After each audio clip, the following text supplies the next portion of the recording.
오늘 우리에게 주시는 하나님의 말씀은 로마서 8장 12절로 17절까지 말씀입니다. 제가 갖고 있는 신약성경 250면에 있습니다. 로마서 8장 12절로 17절까지 말씀을 우리 함께 한 목소리로 낭독하겠습니다. 로마서 8장 12절로 17절까지 말씀입니다. 그러므로 형제들아, 우리가 빚진 자로되 육신에게 져서 육신대로 살 것이 아니니라. 너희가 육신대로 살면 반드시 죽일 것이로되 영으로서 몸의 행실을 죽이면 살리니, 무릇 하나님의 영으로 인도함을 받는 사람은 곧 하나님의 아들이라. 너희는 다시 무서워하는 종의 영을 받지 아니하고 양자의 영을 받았으므로 우리가 아빠 아버지라 부르고 짓느니라. 성령이 친히 우리의 영과 더불어 우리가 하나님의 자녀인 것을 증언하시나니, 자녀이면 또한 상속자 곧 하나님의 상속자여 그리스도와 함께한 상속자니, 우리가 그와 함께 영광을 받기 위하여 고난도 함께 받아야 할 것이니라. 아멘. 성령이 충만하면 충분히 변화가 될 줄로 믿습니다. 그래서 오늘 본문의 말씀을 가지고 성령이 오시면 변화가 일어납니다 라는 제목으로 하나님 말씀의 은혜를 함께 나누고자 합니다. 제가 교도소 교정위원으로 한참 봉사한 적이 있습니다. 제가 주기적으로 면담을 했던 재소자 중에 사형수가 2명이 있었습니다. 지금 우리나라는 24년 동안 사형 집행이 한 번도 이루어지지 않았기 때문에 사실상 사형 폐지국이라고 알려져 있습니다.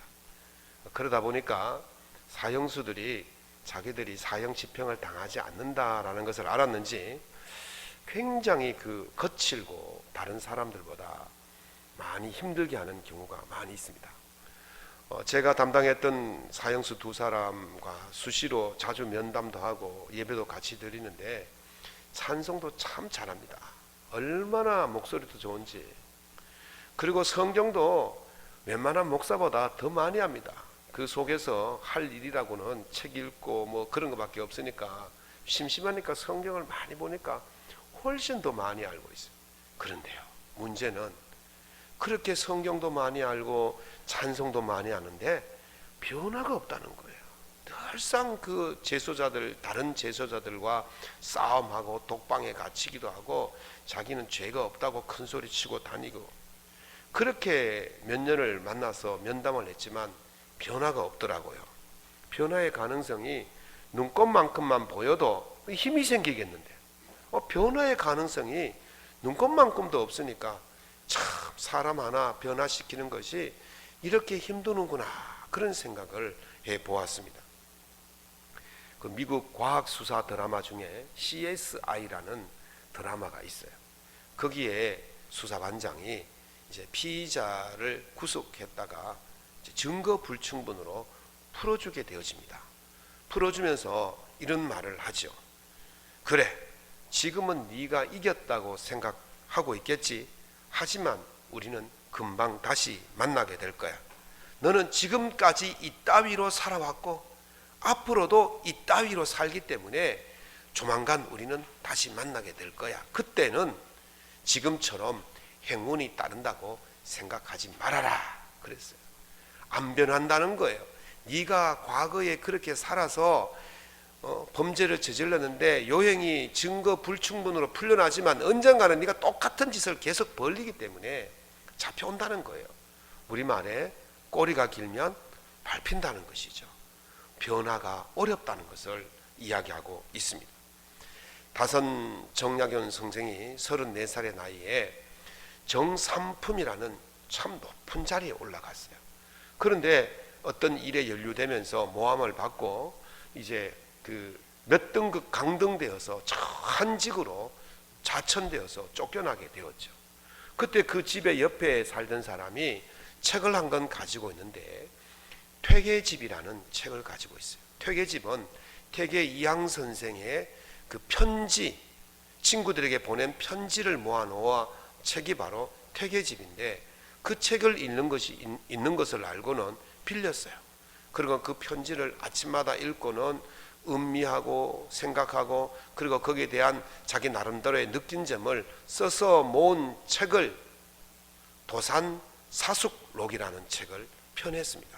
도산이란 말은 퇴계의 다른 이름이 도산이거든요.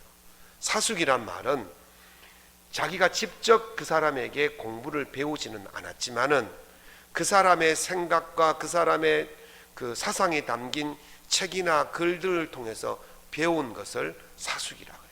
그래서 도산사숙은 퇴계 이양 선생의 글을 통해서 배웠다, 그렇게 해서 그 책 이름을 도산사숙록이다, 그렇게 이름하죠. 그 책에 이렇게 말했습니다. 옛 성현이 다 허물을 고치는 것을 소중히 여겼고 혹 애초에 허물이 없는 것보다 낫다. 허물이 있는 것이 부끄러운 것이 아니라 허물을 고치지 못하는 것이 부끄러운 것이다, 그렇게 이야기를 했습니다.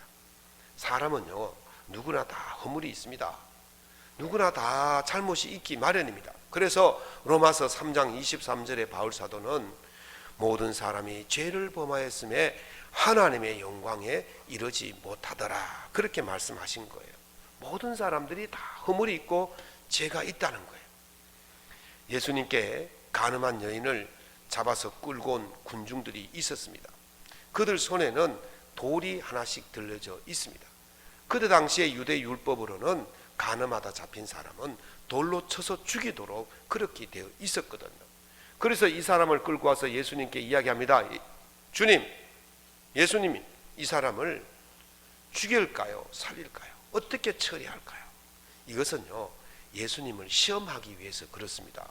유대 율법으로 이 사람을 처형해야 된다, 그렇게 말하면 예수님이 그동안 말씀하셨던 그 말씀, 사랑의 말씀과 이렇게 배치되잖아요. 위배되잖아요. 그러니까 에이, 네가 했던 말 다 거짓말이야, 거짓말쟁이야, 그러면서 돌로 예수를 때려 죽이려고. 그리고 예수님께서 율법과 배치되도록 사랑으로 품어줘야 되니까 그 사람을 죽이지 마라, 그러면 네가 율법을 어긴 사람이다, 그러면서 돌로 쳐서 죽이는 거예요. 그러면 결론적으로 이 사람들이 여인을 끌고 왔지만 여인을 때려 죽이려고 돌을 들고 온 것이 아니고 사실 이 돌은 예수님을 때리려고 가져온 돌이죠. 그때 예수님께서 딱 한마디 하셨죠. 뭐라 그러셨어요? 죄 없는 자가 먼저 돌로 치라. 그랬더니 그 한마디에 거기에 있던 나이 많은 어른으로부터 젊은이에 이르기까지 돌을 버리고 돌아갔다 그랬어요. 자기의 허물이 있는 것을 깨달았죠. 근데 문제는 뭐냐면 그 이유가 문제예요. 허물이 있는 것을 깨달았으면 어떻게 해야 됩니까? 반성하고 회개하고 돌이켜서 다시는 그 길로 가지 말아야 되는데 나중에 어떻게 됐습니까? 끊임없이 예수님을 죽이려고 모략과 계획을 세우고 누명을 씌우고 모함을 하고 그렇게 했지 않습니까? 뭐라고요? 바뀌지 않는다는 거예요. 사람이 바뀌기가 쉽지 않다는 거예요. 참 사람이 바뀌기 어렵다는 말 진리인 것 같습니다. 그러나 과연 그럴까요? 사람이 바뀌지 않을까요? 아닙니다. 사람이 바뀔 수가 있습니다. 성령이 임하면 사람이 바뀔 줄로 믿습니다. 사람이 변하지 않는다면요, 예수님이 십자가에서 죽으신 것은 참 허망한 일이 될 것입니다. 예수님이 우리를 죄를 없게 해주시고 우리가 죄에서 벗어나도록 하시기 위해서 십자가에 우리 대신 달려 죽으신 줄로 믿습니다. 그것은 우리가 바뀔 수 있다는 전제하에 예수님이 그렇게 하신 것이죠. 그런데 사람이 바뀌지 않는다는 것이 진리라면 예수님의 죽음은 허망한 것이 되는 것인 것입니다. 그러나 하나님께서는 사람이 아무리 굳은 마음, 딱딱한 돌 같은 마음을 가졌다 할지라도 바뀔 수 있다는 것을 아셨기 때문에 예수 그리스도를 이 땅에 보내시고 그분을 십자가에 죽이시며 우리를 살리신 줄로 믿습니다. 우리 대신 형벌을 받게 하시면서까지 우리를 살리신 것입니다. 나는 천성이 그래, 나는 본성이 그래. 나는 태생이 그래. 그래서 나는 절대로 바뀔 수 없어. 그러면서 그렇게 사는 사람이라 할지라도 예수님은 그들이 바뀔 줄로 믿고 십자가를 대신 지신 줄로 믿습니다. 어떻게 변할 수 있습니까? 요한복음 3장에 보면 밤에 니고데모라는 한 젊은 관원이 찾아옵니다. 그리고 예수님께 이런저런 묻는데 예수님께서 이렇게 말씀하시죠. 네가 거듭나지 아니하면 하나님 나라를 볼 수가 없다. 그렇게 말씀했어요. 이 젊은 청년이 밤중에 찾아왔어요. 왜 밤중에 찾아왔습니까? 사람들의 눈을 피했다는 것이죠. 예수님께 호의가 있었어요. 예수님께 좋은 감정이 있었어요. 예수님의 가르침을 따르고 싶었어요. 그러나 이 사람이 유대 관원이기 때문에 예수님을 드러내놓고 따를 수가 없어요. 예수님을 드러내놓고 따르면 자기는 그 직장에서 쫓겨나거나 왕따를 당하거나 아니면 뭐 돌을 맞아야 되는 거예요. 그러니까 숨어서 왔어요. 그래서 예수님은 이 사람이 영생을 받고 구원을 받고 하나님의 친백성이 되기를 원하셨는데, 그래서 지금 예수님이 네가 하나님 나라를 보려면 거듭나야 한다. 그래서 말씀하셨죠. 그랬더니 이 청년이 아니 사람이 어떻게 두 번 날 수 있습니까? 어머니 뱃속에 다시 들어갔다가 어떻게 나올 수 있습니까? 그때 예수님께서 하신 말씀이 물과 성령으로 거듭나야 한다. 그렇게 말씀하십니다. 여기서 물에 대한 해석은 그 학자들마다 분분합니다. 어떤 사람은 세례라 그러기도 하고 어떤 사람은 뭐 성령이 임해야 된다 그러기도 하고 여러 가지 많은 해석이 있는데, 우리 그 중세 시대에 가장 뛰어난 황금의 입이라고 말했던 크리소스톰이라는 교부가 있어요. 이 사람이 정말 명설교를 했어요. 이 사람의 신학이 대단합니다.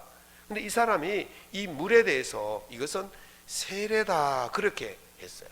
그런데 또 우리 장로교 창시자가 누구냐면 깔뱅이에요. 깔뱅. 프랑스어로 칼뱅인데 우리는 그냥 칼빈이라고 그러잖아요. 깔뱅이 표준어예요. 칼뱅이 이런 말을 했어요. 물은 물로 세례를 받고 세례로만 구원을 받는다고 말하면 그것은 너무 좁은 생각이다. 구원의 확신을 세례만 국한시키는 것은 어리석은 일이다. 그렇게 이야기를 했어요. 세례는 예수 믿는다는 표징이지 그것으로 구원 얻는 것은 아니다라는 것이죠. 예를 들어 볼까요? 사도행전 8장에 보면 이제 예루살렘에 성도들에 대한 핍박이 일어났습니다. 이걸 대핍박이라고 하는데, 이때 많은 성도들이 사도들만 제외하고는 전부 다 뿔뿔이 다 흩어져 버렸습니다. 그때 초대교회 7집사 중에 한 분이 누구냐면 빌립 집사가 사마리아로 내려가서 복음을 전했습니다. 사마리아로 내려가서 복음을 전하며 기적과 이적을 행하니까 많은 사람들이 놀라고 두렵고 떨리는 마음으로 예수를 영접하고 세례를 받게 되었어요. 그때 그 중에 시몬이라는 마술사가 있었습니다. 이 마술사도 그 빌립이 행하는 그것을 보고 세례를 받고 빌립을 전심으로 따라다녔다. 그래서 전심으로 빌립을 쫓아다닌 거예요. 근데 이제 이 사마리아의 많은 사람들이 세례를 받았다 그런 소식을 듣고는 사도들이 예루살렘에서 두 사람을 파송합니다. 베드로와 요한을 그곳에 파송하여서 조사를 해보니까 이 사람들이 세례는 받았는데 성령을 받지 않은 거예요. 그래가지고 이 두 사도가 성령 받기를 위해서 기도하고 안수를 주었더니 안수 받은 사람들이 성령을 받은 줄로 믿습니다. 성령을 받았어요. 성령 충만이 일어났어요. 놀라운 일들이 일어난 거예요. 그래서 그것을 보고 있던 이 시몬이라는 그 마술사가 제자들에게 말합니다. 내가 돈을 줄 테니까 이 성령 받게 하는 기술을 내게 파십시오. 그래서 내가 안수하는 사람들도 다 성령 받게 해 주십시오. 그렇게 돈 주고 성령 받는 기술을 살려고 그랬어요. 그랬더니 제자들이 뭐라 그랬어요?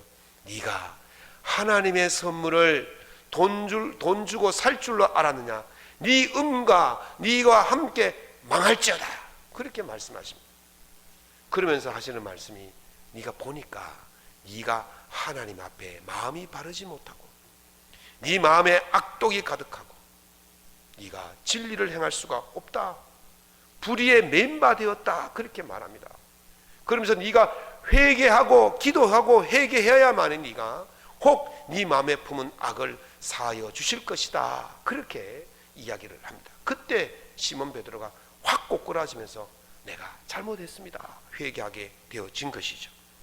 무엇을 말합니까? 세례는 받았는데 변화가 없다는 거예요. 세례만 받았다고 변화가 되는 것이 아니라는 것이, 대한민국에 800만의 기독교인들이 있는데 그들이 세례만 받은 사람들이 얼마나 많겠습니까? 적어도 60, 70%, 80%가 세례를 받았다면 그 대한민국 땅이 다 뒤집어져야 돼요. 변화가 일어나야 되는 거예요. 그런데 별로 변화된 모습이 안 보이는 거예요. 한국 교회가 변화된 모습이 안 보인다. 그 이유가 무엇입니까? 세례 받은 사람은 많은데 성령 충만한 사람이 없다는 거예요. 성령 충만 받지 않으면 변화가 일어날 수가 없는 것입니다. 세례만 받으면 되는 것이 아니라 성령의 인치심을 받아야 될 줄로 믿습니다. 성령 충만하여 받아야 우리가 변화가 일어나는 거예요. 그런 차원에서 갈뱅은 요한 주석에서 성령과 물이 아니라 성령인 물이다 그렇게 해석을 합니다. 성령과 물과 성령인 물은 달라요. 여러분들, Water and Spirit, 성령과 물이에요. 이거는 각자 따로 있는 거예요. 성령 하나, 물 하나 따로 있는 거예요. 그런데 성령인 물이라는 말은 Water who is Spirit, 성령은 누구냐? 성령은 물이다 이렇게 말하는 거예요. 그러니까 성령과 물 하면 성령과 물은 따로 노는 거예요. 두 개. 그러나 성령인 물 하면 성령과 물은 하나라는 거예요. 그래서 우리가 성령을 말할 때 성령이 불같이 온다 그랬잖아요. 믿습니까? 성령은 불이다 그래요. 또 성령을 물이다 그래요. 우리 찬송가에 뭐가 있습니까? 빈들의 마른 불같이 단비를 내리시듯, 그렇게 찬양합니까 안 합니까? 뭐가요? 성령이 단비처럼 내리게, 그렇게 찬양하잖아요. 그러니까 성령과 물이 따로가 아니고 성령과 물은 하나라는 거예요. 물이 성령이라는 거예요. 예를 들어 봅시다. 사막에 불모지에 그냥 두면 어떻습니까? 거기 꽃도 필 수 없고 식물도 자랄 수가 없어요. 그러나 사막에 물이 있고 사막에 비가 내리면 꽃이 핍니다. 사막에 물이 있으면 거기가 오아시스가 되어서 나무도 자라고 과일도 열리고 그래요. 사람이 살 수 있게 되어지는 거예요. 그게 바로 그렇습니다. 성령이 오시면 비록 우리의 본성이 죄로 가득 차 있고 죄인이고 메마른 불모지 같은 인생이라 할지라도 성령이 오시면 단비가 내리셔서 거기 어떻게 됩니까? 꽃이 피고 나무가 자라고 열매가 맺는 생명력 있는 삶이 될 줄로 믿습니다. 그래서 성령이 오시면 바뀌게 되는 거예요. 성령이 충만하면 바뀌게 될 줄로 믿습니다. 세례 받은 것을 자랑할 것이 아니라 성령 받은 것을 자랑해야 돼요. 성령 받은 사람은 바뀌게 되는 거예요. 제가 그래서 처음 시작할 때 인사할 때 성령 충만 받으신 분들은 지난주보다 얼굴이 더 멋져지고 더 아름다워진 거예요. 더 아름답고 멋지게 삶을 살 수 있는 거예요.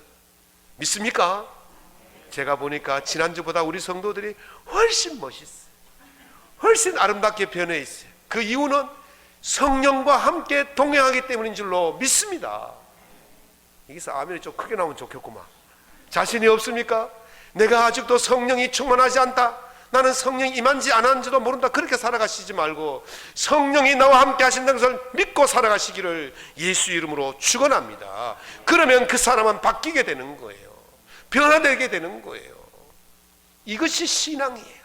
이 믿음으로 살아가는 거예요. 성령이 충만하면 반드시 변화되게 될 줄로 믿습니다. 성령이 충만한 사람이 어떻게 바뀌겠습니까? 순자는 중국 고대의 그 철학자입니다. 맹자, 순자, 공자 할 때 그 순자인데, 이 사람이 쓴 책이 순자예요. 자기 이름을 따서 순자인데 거기에 보면 권학편이라는 그런 장르가 나오는데, 그 챕터에 이런 이야기가 있습니다. 그 남쪽에 맹구라는, 이름이 이상하다 그죠? 맹구가 아니고 몽구, 어리석을 몽자, 몽구라는 그런 새가 한 마리 있는데, 이 새는 자기 털을 뽑아서, 깃털을 뽑아서 둥지를 만들고 그 둥지를 갈대에 달아 놓는다. 그런데 바람이 불면 갈대가 꺾여서 둥지가 떨어지고 그 안에 있는 알이 깨지고 새끼들은 죽는다. 그 둥지가 불안해져서 그런 것, 불완전해서 그런 것이 아니고 거기에 있는 것이 그러하기 때문에 그렇다 그랬어요. 무슨 말입니까? 이 둥지를 어디에 둬야 됩니까? 튼튼하고 안전한 나무가지에 둬야 되는데 이 둥지를 갈대에 달아 놓으니까 바람이 부니까 갈대가 누여지고 그러면 둥지가 떨어져서 깨지니까 새끼가 죽는다는 거예요. 어디 있어야 되는 겁니까? 안전하지 못한 곳에, 불안전한 곳에 있으니까 그것이 깨어지는 것이지 둥지가 나빠서 그렇다는 것이 아니라는 것을 그렇게 순자가 이야기를 했죠. 둥지를 틀고 있는 것이 문제예요. 바울 사도는요, 우리의 본성에 대해서 이렇게 말합니다. 로마서 3장 11절 12절에 의인은 없나니 하나도 없으며 깨닫는 자도 없고 하나님을 찾는 자도 없고 다 치우쳐 무익하게 되고 선을 행하는 자도 없나니 하나도 없다 그랬어요. 우리 본성이 악하다는 거예요. 우리의 본성이 어디에 뿌리를 두고 있습니까? 악한 곳에 뿌리를 두고 있는 거예요. 우리 본성이 어디에 두고 있습니까? 불안전한 곳에 본성을 두고 있다는 거예요. 본성이 악한 자, 본성이 악한 자의 삶이 어떠하겠습니까? 오늘 본문 말씀 로마서 8장의 5절 8절에 보면 본성이 악한 사람들의 삶이 어떠냐면 육신을 생각하고 육신의 일을 생각하고 육신의 일을 한다 그랬어요. 그 육신의 일을 생각하고 육신의 일만 하는 사람이 바로 본성이 가지고 있는 우리라는 거예요. 그러면 이 육신의 생각으로 육신의 일을 하는 사람들의 결과가 무엇이냐? 그것 뒤에 쭉 이야기하는데 그것은 바로 사망이요, 하나님과 원수가 되며 하나님께 불순종하며 하나님 법에 순종하지 않고 하나님을 기쁘시게 하지 못하는 자로다. 그러면서 12절에는 육신의 일을 하는 자들은 반드시 죽을 것이로다 그렇게 했어요. 육신의 생각과 육신의 일만 하는 사람들은 결과는 반드시 죽는다 그렇게 말씀하시는 것이죠. 우리는 죽어요. 우리의 본성이 육신에 속해 있기 때문에, 육신의 생각과 육신의 일만 하기 때문에 결과는 반드시 죽을 수밖에 없음을 이야기하는 거예요. 그러나 달라질 수도 있다는 거예요. 순자가 그 이야기를 또 합니다. 서쪽에 뿌리가 한방약으로 쓰이는 사간이라는 그 식물이 있어요.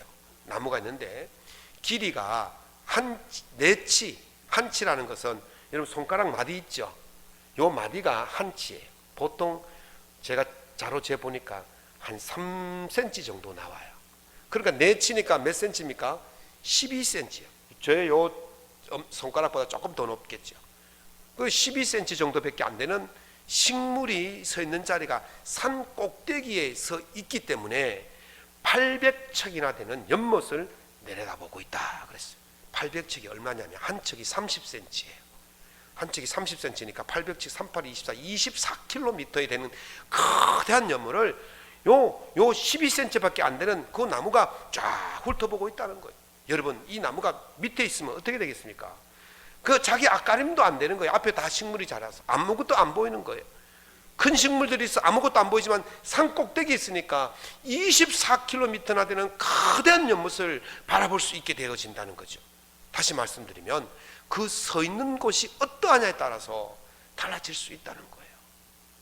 또 이르기를 쑥이 어지럽게 자라지만 산밭에 있으면 잡아주지 않아도 곱게 자란다 그렇게 말합니다. 여기서 나온 고사성어가 마중지붕이라는 말이에요. 어디에 있느냐?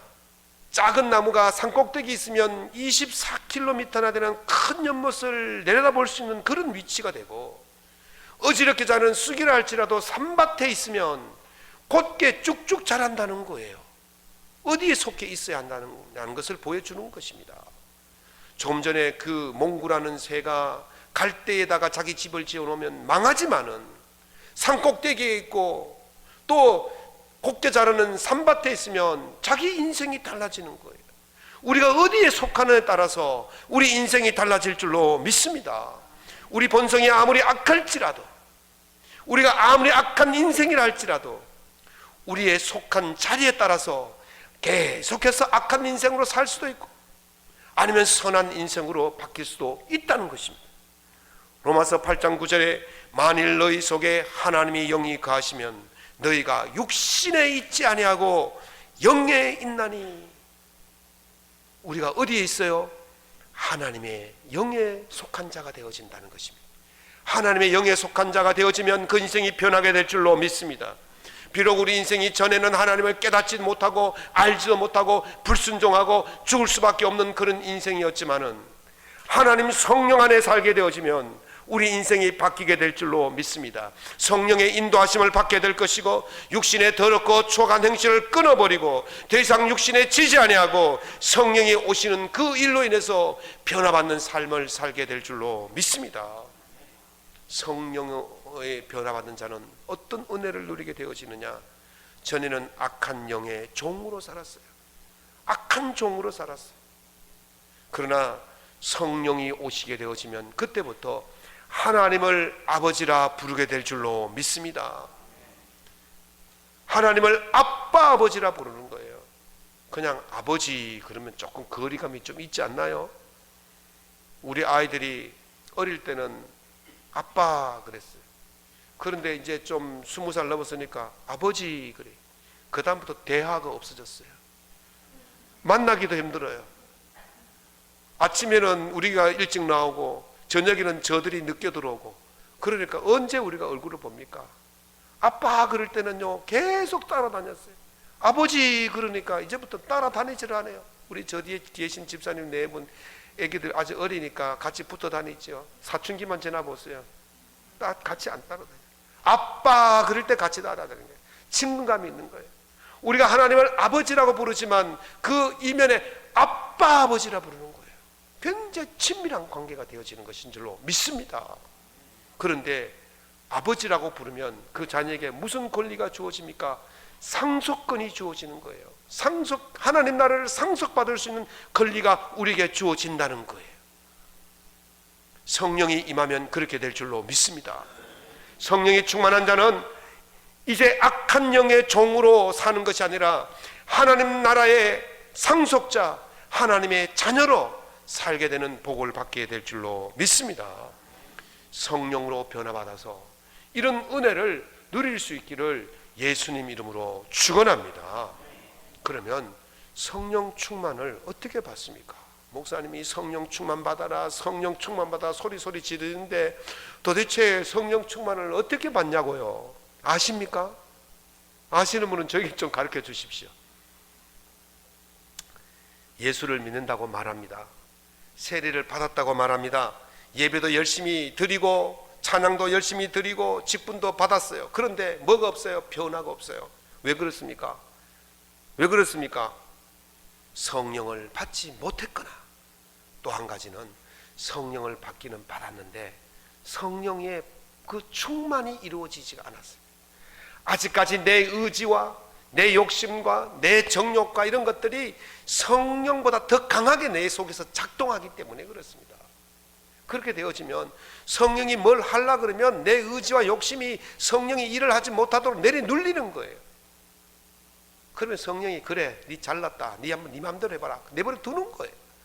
그러니까 성령의 일이 일어나지 아니하고 아직까지 내 욕심의 일이 이루어질 수밖에 없는 것입니다. 성령이 나를 완전히 지배할 때에만이 내가 성령의 온전한 사람이 되어서 성령의 역사가 내 삶 속에서 일어나게 될 줄로 믿습니다. 그러면 이 성령 충만을 어떻게 받아야 합니까? 중국 춘추 전국시대의 명재상이었던 관중이라는 사람이 쓴 관자라는 책이 있어요. 관자는 관중을 높여 부른 말이 관자예요. 근데 이 관중이 누구냐? 여러분들 혹시 관포지교라는 고사성 아시죠? 관중과 포수가의 우정을 다룬 이야기가 관포지교예요. 관중이 포수가 덕택에 목숨을 건졌습니다. 그래서 나중에 이 명재상이 되어서 이 후대들을 잘 그렇게 가르치고 나라를 총리로서 잘 지도를 해갔지요. 근데 그 사람이 쓴 그 관자에 보면 지무허사라는 말이 있습니다. 지자는 뜻지자고, 무자는 없을 무자고, 허자는 허망할 허자고, 사자는 간사할 사자예요. 뜻을 어디에 두지 마라? 허망한 곳에, 간사한 곳에 두지 마라. 그렇게 이야기를 한 것이죠. 그런데 정약원 성성은 이 여유당 전서에서 이 지무허사를 이렇게 해석합니다. 뜻을 바르게 세웠으면 속히 행하라.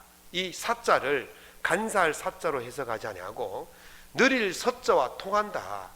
뜻을 바르게 허망한 데 세우지 말고 뜻을 바르게 세우고 신속히 행하라. 그렇게 말을 했어요. 여러분, 뜻을 바르게 세웠는데 왜 머뭇머뭇거립니까? 왜 신속히 행하지 않습니까? 그 이유가 무엇이겠습니까? 그것은요, 계산을 하기 때문에 그랬습니다. 이 뜻이 옳은 것은 알아요. 이 뜻대로 살아야 되는 것도 알아요. 그러나 주판을 튕겨보니까, 계산을 해보니까, 야, 이거대로 살다가는 고달프고 힘들고 어렵고 손해가 막심할 것 같아요. 그러니까 자꾸 미루는 거예요. 자꾸 미루고 머뭇머뭇거려요. 여러분, 책이 좋은 줄 알아요, 몰라요? 성경책이 좋은 줄 아십니까, 모르십니까? 아시잖아요. 성경을 그런데 왜 열심히 안 읽습니까? 계산을 하잖아요. 계산을. 이것보다는 지금 요걸 더 먼저 해야 되고, 이걸 하면 눈도 침침하고 머리도 띵해지고 잠도 오고, 뭐 그런 분들 계시잖아요. 자꾸 계산을 하니까 좋은 것은 아는데 안 하는 게 되어지는 것입니다. 사랑하는 성도 여러분, 성도가 성령을 받는 것은 옳은 일인 줄로 믿습니다. 성도가 성령을 받아야 하는 것은 반드시 옳은 일이고 해야 될 일입니다. 그런데 그 옳은 일을 행함에 있어서 따지고 계산을 하는 거예요. 그러면 결코 할 수가 없습니다. 느리게 하지 말라는 말은 바로 그런 계산하지 말고 머뭇거리지 말고 즉시로 행하라는 거예요. 여러분, 새가 우리 머리 위로 지나다닐 수 있어요. 그런데 새가 내 머리 위에 둥지를 틀려고 하면 어떻게 해야 됩니까? 그래 틀어봐라. 한잠 자고 나서 쫓지 뭐. 그렇게 하십니까? 새가 내려앉는 즉시로 어이쿠나 하고 쳐야 되는 거예요. 마귀가 우리를요 끊임없이 유혹합니다. 끊임없이 우리에게 도전합니다. 우리 머리, 우리 생각에다가 둥지를 두려고 그래요. 그럴 때 어떻게 하셔야 됩니까? 아이쿠 하면서 쫓아내야 되는 거예요. 너 나가라 그래야 되는 거예요. 그런데 자꾸 머뭇거리는 거예요. 그게 좀 더 재미있거든요. 그게 더 달콤하거든요. 그게 더 이익적인 거거든요. 그러니까 자꾸 머뭇거리는 거예요. 그러다 보면 마귀가 우리 머릿속에 둥지를 들게 되어지고 생각에 둥지를 들게 되어지면 그때는 쫓아낼 수가 없는 거예요. 그러므로 성령 받는 일이 가장 중요하고 시급하고 긴급한 일이라면 지금 즉시 해야 될 일인 줄로 믿습니다. 옳은 것과 행동하는 것, 좋은 생각과 좋은 행동에는요 거리가 엄청나게 멀다 그래요. 왜 그렇습니까? 좋은 생각을 행동으로 옮기는 데는 시간이 많이 걸려요. 그렇지 않아요? 그냥 좋은 생각도 내가 하는 것이고 좋은 행동도 내가 하는데, 내가 좋은 생각을 가지고 행동으로 옮기는데 이게 엄청나게 힘들다는 거예요. 어떻게 이길 수 있습니까? 아무리 좋은 생각이라 할지라도 그 생각을 즉시로 옮기지 않으면 그 거리가 무척이나 멀기 때문에 행할 수가 없는 것입니다. 여러분, 성령이 충만하면 좋은 일이 생기는 줄로 믿습니다. 성령이 충만해야만 우리가 신앙생활을 제대로 해야 된다는 것을 믿습니까? 그게 좋은 것인 줄로 믿습니까? 그러면 즉시로 그 성령이 내게 충만하기를 위해서 행동해야 되는데 그 행동이 무엇이겠습니까? 오늘 사도행전 8장 15절에 보면 사도들이 사마리아에 왔을 때 이들이 성령 받지 않은 것을 알고는 성령이 내리시기를 기도했다 그랬어요. 성령이 없는 것을 알고는 그 즉시로 기도했다는 거예요. 여러분 내가 성령이 충만한지 안 한지 모르십니까? 잘 모르고 부족하고 그런 생각이 들면 즉시로 기도할 수 있기를 예수 이름으로 축원합니다. 성령이 좋은 것인 줄 아는 것과 성령의 받는 것이 거리가 멀면 안 되는 거예요. 그러니까 오늘 즉시로 이 시간 바로 성령이 충만하기를 위해서 기도하셔야 되는 것입니다. 이 시간에 바로 무릎 꿇어야 되는 것입니다. 성령이 우리 속에 거하시면 하나님의 뜻을 바르게 알게 될 줄로 믿습니다. 왜냐하면 성령이 하나님의 영이시기 때문에 그렇습니다. 사도행전의 고린도전서의 2장 11절에 보면 하나님의 일도 하나님의 영 외에는 아무도 알지 못한다 그랬습니다. 그러니까 성령이 하나님의 일을 아는 거예요. 성령이 내 속에 들어오면 이제 내가 하나님의 뜻을 밝히 알게 되어지고 하나님의 뜻을 따라서 살아갈 수가 있게 되어지는 것입니다. 마음에 새롭게지고 변화를 받아서 하나님의 선하시고 온전한 뜻이 무엇인지를 분별하면서 하나님의 뜻을 따라서 살게 될 줄로 믿습니다. 그러므로 즉시 무릎 꿇고 성령이 충만하기를 기도할 수 있기를 바랍니다.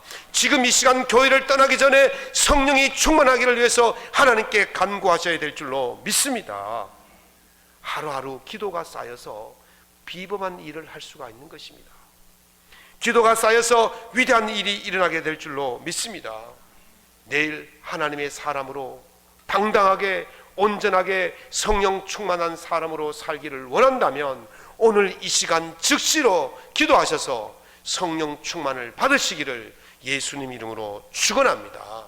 그래서 하나님 손에 붙들려서 하나님 약속하신 그 놀라운 은혜를 다 누리며 살아갈 수 있기를 예수님 이름으로 축원합니다.